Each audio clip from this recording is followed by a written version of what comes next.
Dear friends, today I prepared a very small video that is in the line of inventory management system.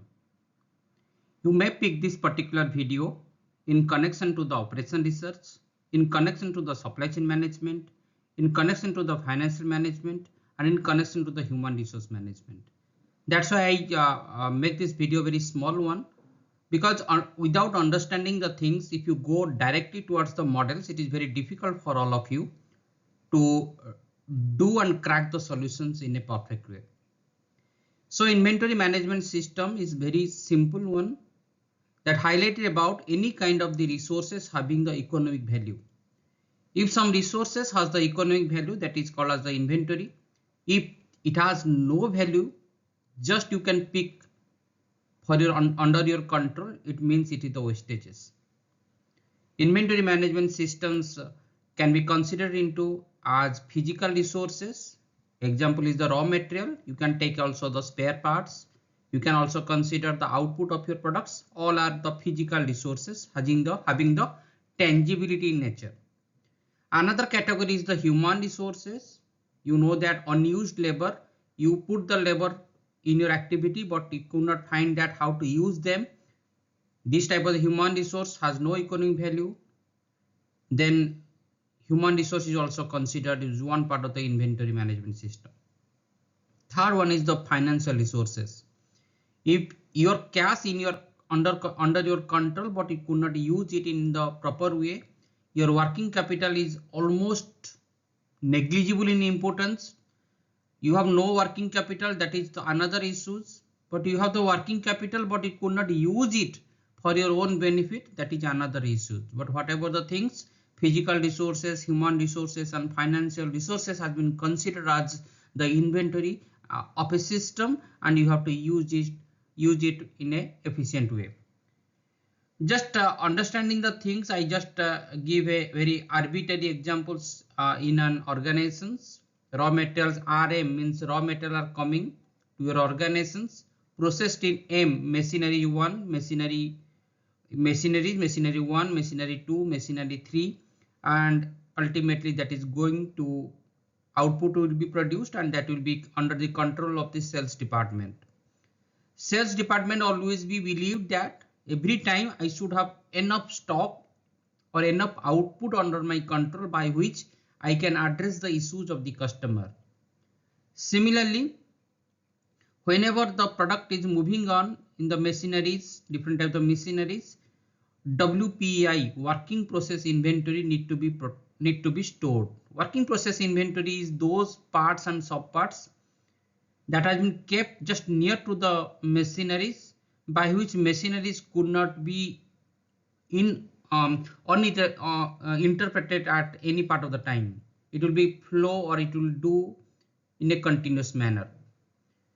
But the thing is that if it is the sales department or inventory management system or inventory department or the production department, everyone always we believe that we should have some enough resources by which we can address the demand in the system or in the organization or outside the system or outside of the organization that is coming from the customer.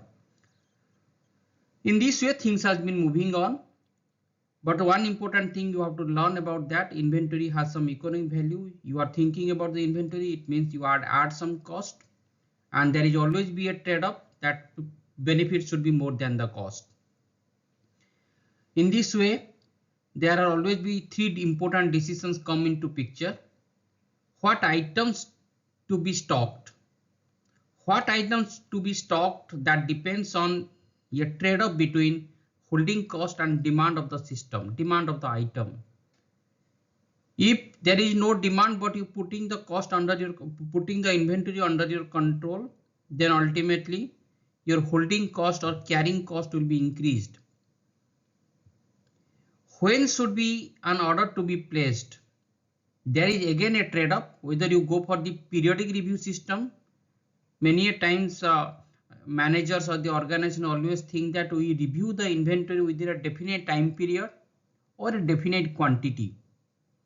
Means you can review your inventory maybe in the 10 days, maybe 15 days, or some quantities or some sorts of the, you can say that order need to be placed when a definite quantity is going below the decided level or the managerial levels. Last one is how much to be ordered. How much to be ordered depends on the demand pattern, because without understanding the demand pattern, if you put the stock or the raw material under your control, then again is a mismatch. It depends on the price of the raw materials, it depends on the price of the output, and depends on the lead time. Lead time means when you give a call to the supplier to supply the raw materials, whatever the time period has been taken out, that is called as the lead time. Suppose today is 29th September, I give a call to a supplier to send some raw materials, and suppliers receive your call, process your raw material coming to me up to 5th October. Then that time period between 5th October to 29th September is called as the lead time. Whatever I have presented in front of you, every time there is a trade-off between the benefit and cost. If you keep more inventory, your holding cost will be increased. If you reduce your inventory, your setup or the ordering cost will be increased. If you do not know about the demand and the supply pattern, then again there is a mismatch between the demand and supply, and everywhere you will find some cost. But whenever you thinking about the cost, every department, if the inventory departments, if the production operation management department, if the sales department, if the marketing management department, everyone thinking about that we should have enough resources within our control. But only one department, the financial management department, they think that how to judiciously use the resources by which the efficiency of the cash flow in the system will be improved, and everywhere things will not be burden for the organizations. In this way, inventory management systems has been moving on. It's a very basic PowerPoint presentations, or you can say the basic informations. But without understanding this, you cannot go ahead in different type of the model building in the inventory management system. Hopefully today's video is helpful for you. If any issues in this direction, please write in my chat box, and connected with the particular channel for more learning in the inventory management system. Thank you all. Thank you for watching my video.